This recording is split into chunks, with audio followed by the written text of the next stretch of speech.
هاي هي القيود اللي فرضها ريال مدريد على ألكسندر أرنولد.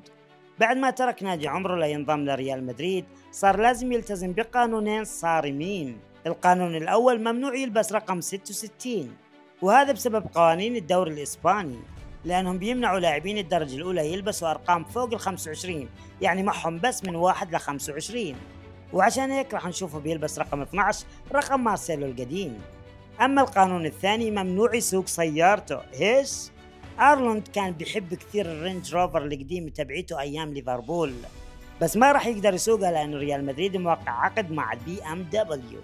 كان ثالث أعلى راتب في ليفربول، بس بريال مدريد ما راح يكون نفس الشيء.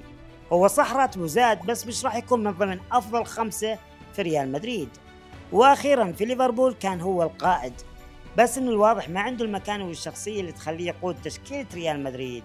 فإذا بده يلبس شارة القيادة لازم يثبت هذا الشيء. لايك